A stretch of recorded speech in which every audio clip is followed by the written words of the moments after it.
ako nabili talaga ako. Wala na akong dapat patunayan. No, kita nyo naman pagka pinanood nyo lahat ng video ko, no, baka higit 100 yung pruweba ko na Coin expert Sir Alan, wala na daw dapat pang patunayan sapagkat ang kanyang proof of buying o katunayan na siya ay bumibili ng lumang barya ay hindi na mabilang. Ang tanong, totoo ba? Ngunit bago yun, panoorin mo natin ang buong video. Lamang ang may alam.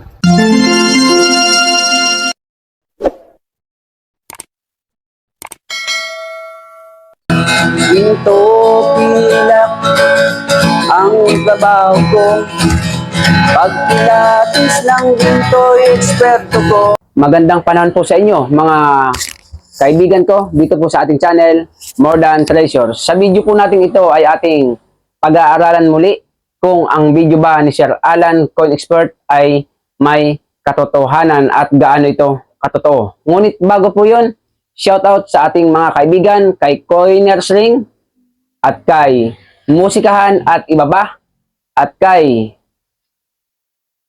Saturn Vilacruz. Shoutout po sa inyong tatlo at sa bawat isa po sa atin. Kumusta po kayo? Nawa ay nasa mabuti kayong kalalagayan.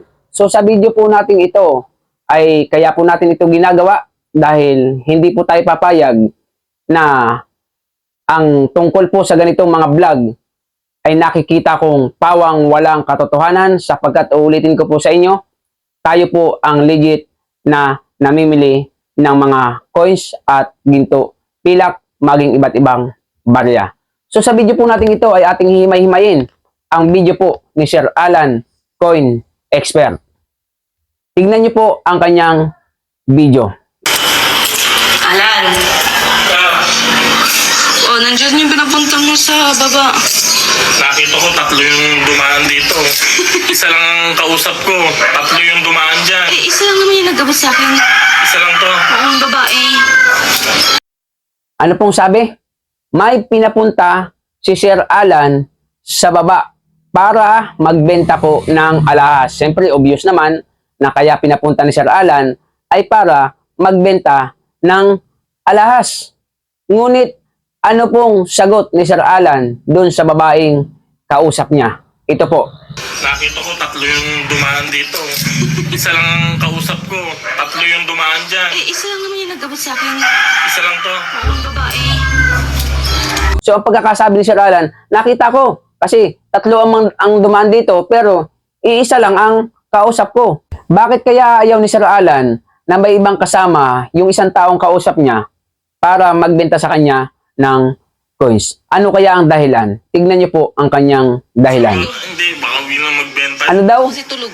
Baka biglang magbenta yun. Ibig sabihin, kaya pala ayaw ni Sir Alan na para bang ayaw niyang may mga pumupunta sa kanyang iba na mas marami pa, maliban sa kausap niya, ay baka daw biglang magsipagbentahan yun. Anong klaseng buyer ang isang katulad ni Sir Alan? Ang sabi niya, legit buyer siya ng mga coins. Pero bakit ayaw niya na maraming pupunta sa kanya para magbenta? Ang totoo pong legit na buyer, yan po ay masayang masaya kapag marami pong pumupunta sa kanya para magbenta. Ako po ay 15 years na may pwesto. At the same time, kahit po ako may pwesto, ano po, ako po ay gumagala din po sa iba't ibang lugar kapag tinatamad po akong magpwesto. Hanggang sa ngayon, nakikipag-meet up po ako kapag mayroong gustong magbenta. At ako po ay tuwan-tuwa kapag pila-pila yung pumupunta sa aking shop para magbenta ng kanilang mga binebenta. At ako po ay tuwan-tuwa din kapag marami pong nakikipag-usap sa akin, nakikipag-meet up para magbenta ng mga ibebenta nilang items, anuman, barya man yan o anuman. Yan po ang legit na buyer. Ngunit kakaibang buyer to si Sir Alan. Ayaw niya na may kausap o may kasamang iba ang kausap niya. Bakit? Dahil baka daw yung mga kasama ay magsipag-benta din. Klaseng buyer yan. Ano po? Pag may pupunta pa lang iba para magbenta ay hindi pwede. Yun lang kausap niya. So hindi po tunay na buyer yan. Yan po ay bayeran lamang. At yung kanya pinapuntang isang tao, ano-ano kaya ang dala nitong coins? Tingnan nga po natin. Hindi, baka Yan po. binibenta yun. Sabi ko kasi tulog ka. Kaya pag silip ko sa kwarto, wala ka. Dito ka pala sa taas. Ito mga tol, yung dala ng na-chat natin. Ano ba ginagawa mo dito? Nagpapahangin ako eh. So yan, may 3 kalabaw mga tol. Tapos ito, Ferdinand Marcos, 1975, dalawa. Tapos ito, Ano yan? ano yan? Commemorative coins. Tapos ito, 1972, 1 piso. Tapos ito, collectible na coins talaga to. Ano-ano po yung mga coins na dala? Una, 3 pirasong pisong kalabaw. Take note po ha. Una, 3 pirasong pisong kalabaw. Yung pangalawang dala, yung kasamahan po nun ay 2 pirasong 1975. Yan po kalimitan ng 1975 ay bagong lipunan ni dating Pangulong Ferdinand Marcos. Karamihan po niyan 5 pesos at saka 25 pesos na bagong lipunan. Ang kasunod ay isang commemorative coins at ang kahuli-hulihan ay ang pisong 1972. Isang piraso po lamang. Ito, collectible. Tignan po natin ang video. Mga tol, ayan. Purong silver yan mga tol. Ito. Purong silver, collectible talaga yan. Mo ba? Hindi na. Bababa ka ba? Ang sabi po niya, collectible coins talaga yan. Purong silver yan. Ano po? Bakit niya kaya nasabi na ito ay collectible coins talaga yan? Samantalang ang sabi niya din po doon sa mga 1972 at sa mga una niyang barya, yan daw po ay mga collectible coins. Pero bakit ang sabi niya dito, collectible coins talaga yan? Ibig sabihin, meron pala talagang collectible coins at meron palang hindi talagang collectible coins. Ngunit ang sabi niya doon sa iba, collectible coins din po yun. Kahit panoorin niyo po yung kanyang mga naunang video sa mga lumang barya. Totoo naman pong collectible coins talaga yan. Yang isang purong silver na yan sapagkat yan po ay Commonwealth. Ano po? Pera natin nung unang panahon. Ngayon, nung dalhin po sa kanya yung iba't ibang klase ng barya, magkano naman ang bili ni Sir Alan, coin expert, sa pisong kalabaw? Mga tol, no? Ito, 1K ang isa. Ayan, common coins, 2K ang isa. 5. Tapos ito, tagto 2K na lang din to. 11K. 11. Magkano yan isa? Ito sa totoo lang mga tol, collectibles to, no? Pero pag sa collector talaga, ang bili lang dito mga nasa 800 ganun. Kasi 1908 lang to eh. Yan. Pero bibilin din natin to na 1,000. Una, sabi niya, yung pisong kalabaw daw po ay bibili niya ng 1,000, 1K. Yung namang 1972, 2K, 2,000. Yung bagong lipunan, 2K din, 2,000. At yung po namang huli, na sabi niyang collectible talaga at purong silver, ay 1,000 din. Sapagkat yan daw po ay pagka-collector lang ang bibili, ay 800 lamang ang kuha. Kaya kukunin daw po niya ng 1,000. So yan po naman talagang coins na yan. Yan ang tunay na collectible. Babae nakatayo at agila sa likod. United States of America, Pilipinas, 1908. At sa mga naghahanap pa daw ng mga proof of buying o katunayan na siya ay bumibili po ng mga lumang barya, panoorin po natin ito. Sa mga naghahanap ng pruweba kung nabili talaga ako, wala na akong dapat patunayan. No, kita nyo naman pagka pinanood nyo lahat ng video ko, no, baka higit 100 yung pruweba ko na tingnan nyo mga tol sa mga naghahanap ng pruweba, no, legit na legit, no mga tol. Tayo lang merong ganyan na na mga proof of buying, no mga tol. So ito, Ano raw po? Marami na daw po siyang proof of buying. Ilan daw po yung kanyang proof of buying? Nasa 100 na daw po. Yung kanya daw pong proof of buying, mga video niya o proof of buying nga niya, katunayan, ebidensya na siya ay bumibili ng lumang pera, ay 100 piraso na.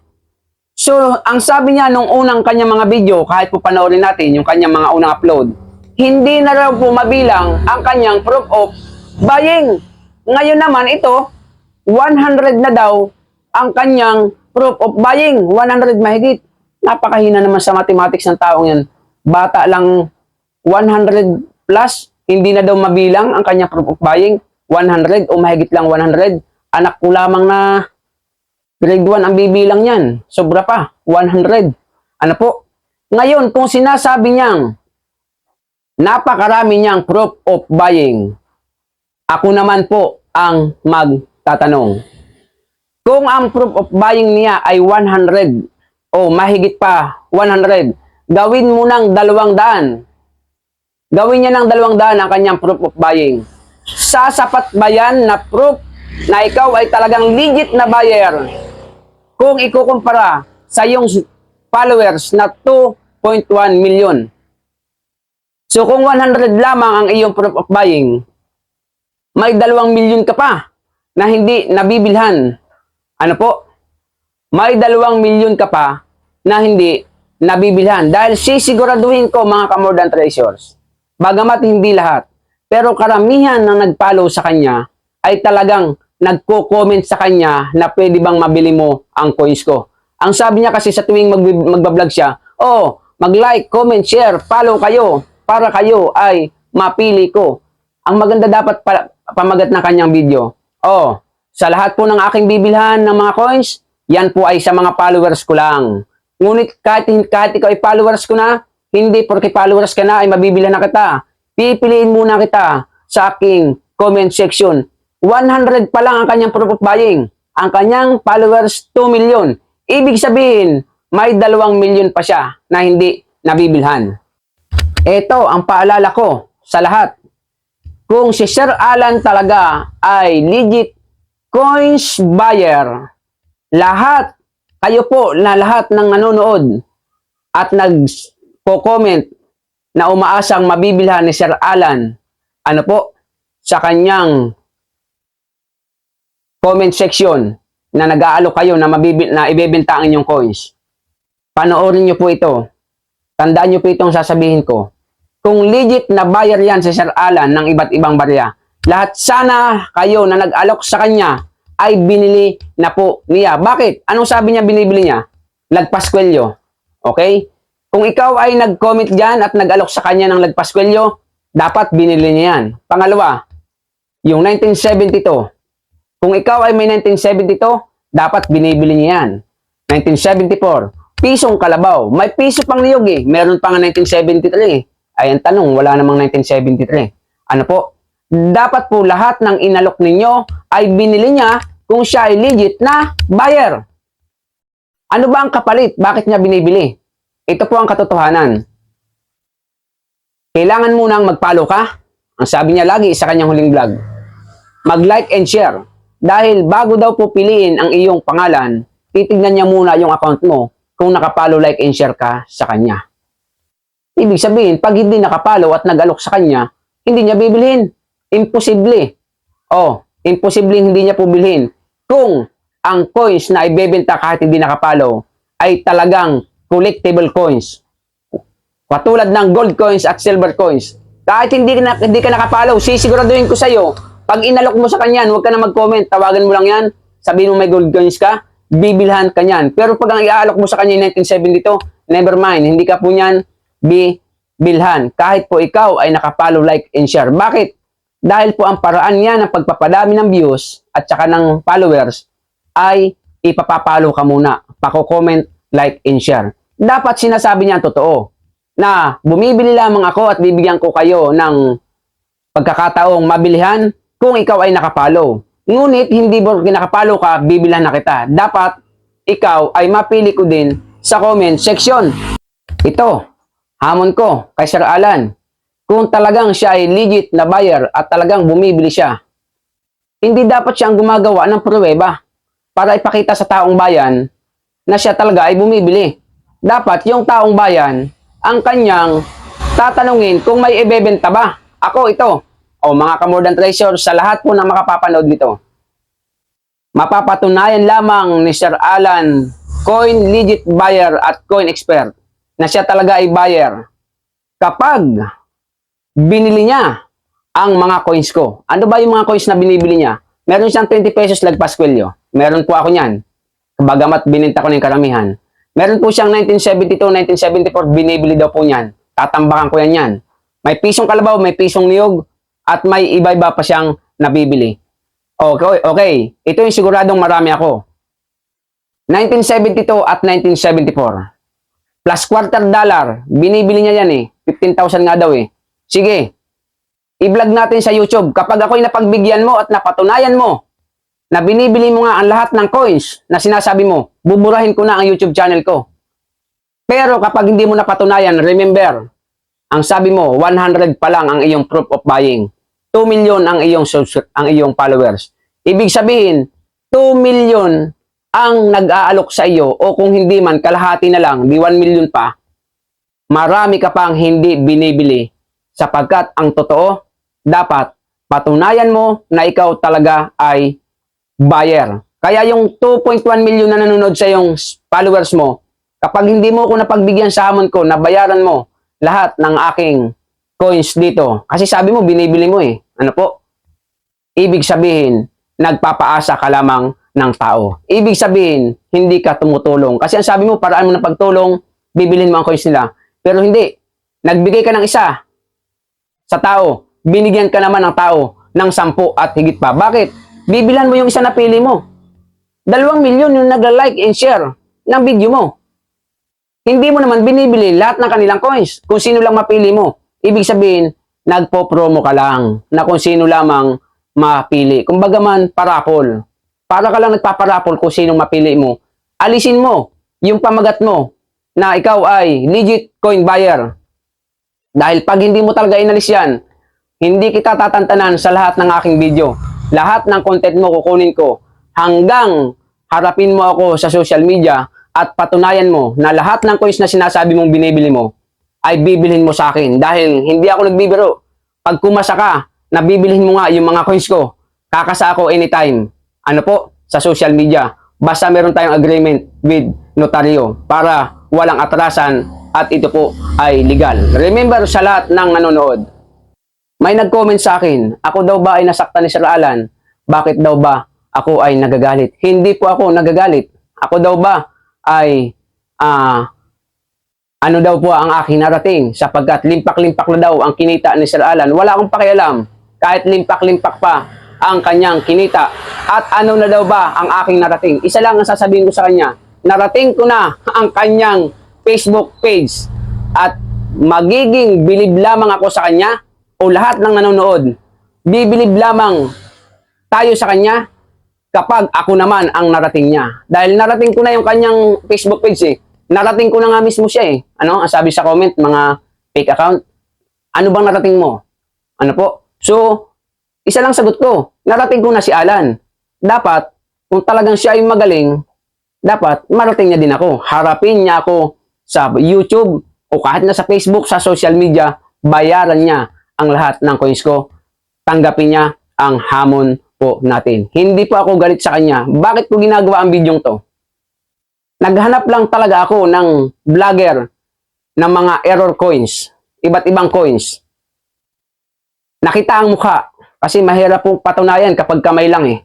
Ano po? At siya po ang nakita ko. Bakit? Ay muntik po ako lagi mapahamak dyan. Pag dumadayo ako, dami sa akin nagagalit. Ano ba talaga? Bibili kayo ng coins. Pag nilabas ko naman ng coins, hindi naman niyo bibilin. Mga manluloko kayo ah. Meron pang lasing. Ang lalaki ng tattoo eh. Pinagtitripan pa ako at pinagsasalaksakan. Binapagod nyo lang kami. Iniusturbo nyo lang kami sa aming pag-iinom. Ano po? Ang nilabas naman sa akin, 10 pisong 2001, 20 pesos lagpas kulyo, 1974 na mga piso, isang plastic pa. Sino nagpauso niyan? Oh. Tapos, malalagay ka pa sa langanin kasi mga lasing. Buti na nga lang, yung maraming tato ay inawat ng isa. At tinanong ako kung taga saan ako. Nabanggit ko yung lugar ko. Sabi niya, kilala ba si ganito? Talagang kilala ko dahil tauhan ko po yun sa asosasyon. Ako po presidente ng isang asosasyon dito sa amin. Tauhan ko po yan. Kaya kilala ko. At nung mabanggit ko yung taong tinanong sa akin, tiyuhin niya pala, pinagalitan yung kanyang kasamahang kainuman na may mga tato. Anong ibig sabihin? Napapahamak ang mga totoong legit buyer ng mga coins. Dahil po sa mga kasinungalingan ng mga hindi naman talaga totoong legit. Pero mo, 20 pesos lagpas kwelyo, bili mo 2,000. 1970 to 74 digit buyer ka, 2,000. Bakit hindi mo bilhin lahat ang coins ko? So, kaya po dyan ako nagsimula na mag-vlog patungkol po sa mga error coins. Nataon lamang na mukha ni Sir Alan ang nakita ko para po patunayan nila kung talagang sila ay legit buyer. May nagtatanong sa aking comment, galit daw ba ako at nasaktan daw ba ako ni Sir Alan? Hindi po. Naluloko lamang po ng mga coin vlogger na sinungaling at mga nagpapanggap na legit buyer, yung mga taong walang kaalam-alam at natututo sa kanila ng mali. Kami ang napapahamak ng mga totoong namimili. Hindi po ako galit. Ngunit sinabi niya po sa kanyang ibang video, kasi pinanood ko talaga yung mga video niya, sinabi niya doon, wala kayong magagawa kung ako na isang coin collector, ang binibili ko ay iba sa mga binibili nyo. Yun ang trip ko eh, sabi niya. Trip daw niya na mamili ng mga ganyang coins. Kukunin ko po yung video niyang yon. Trip daw po niya mabili ng ganyang coins. So ito naman sagot ko, trip ko ding i-vlog yung kanya mga video eh. Kanya-kanyang trip lang. Sisiguraduhin ko sa inyo, ako po nagtitrip na walang bisyo. Wala po akong bisyo, kundi ang kumain. At ngayon, naging bisyo ko na ang mag-vlog. Yan ang trip ko. Iba-vlog ko ang mga error coins vlogger, buyer na hindi naman totoo. So sa mga bagong dating, kung nagustuhan niyo po ang ating channel, video, paki-subscribe niyo po ang ating channel, paki-like and share, paki-hit ang notification bell upang lagi po kayong update sa ating mga bagong videos. Kung may mga katanungan po kayo at comment po patungkol sa ating mga video, maging dito, mag-comment lamang po kayo sa baba. See you on our next video. God bless po. Lamang ang may alam.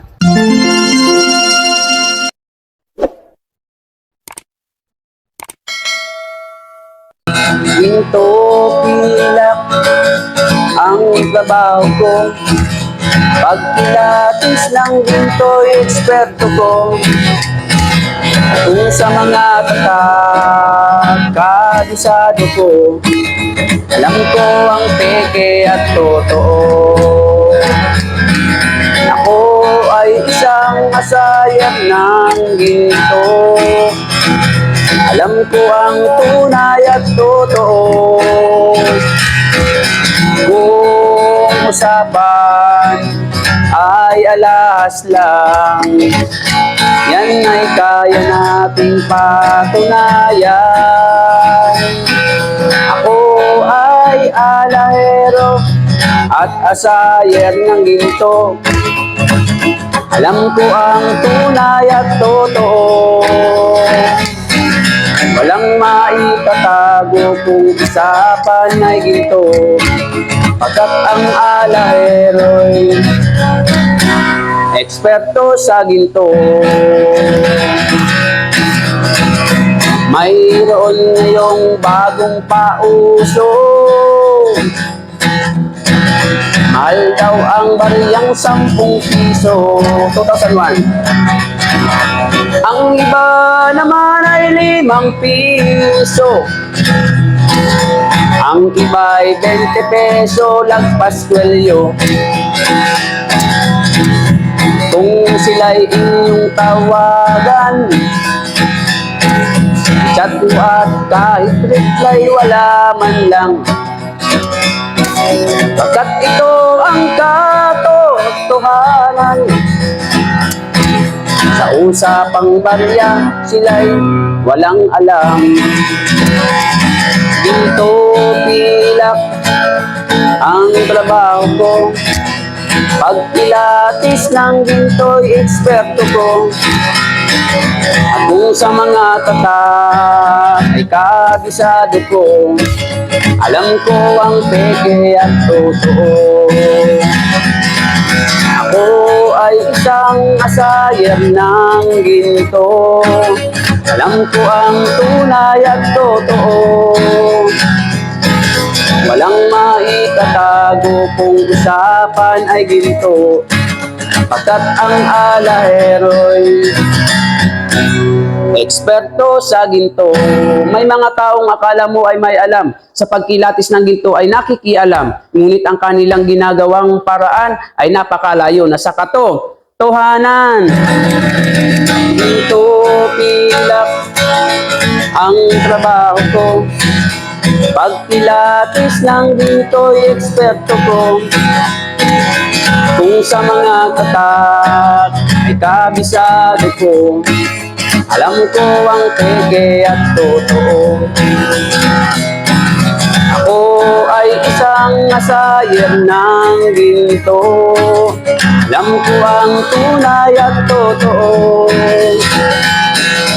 Kung usapan ay alahas lang, yan ay kaya nating patunayan.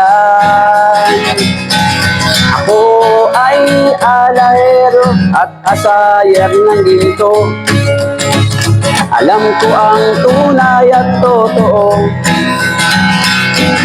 Walang maitatago kung usapan ay ginto, pagkat ang alahero'y eksperto sa ginto. Ginto pilak ang trabaho ko, pag pilates lang ginto'y eksperto ko. Kung sa mga tatak ay kabisado ko, alam ko ang peke at totoo. Ako ay isang asayer ng ginto, alam ko ang tunay at totoo. Walang maitatago kung usapan ay ginto, pagkat ang alahero'y eksperto sa ginto. Pagkat ang alahero'y eksperto sa ginto.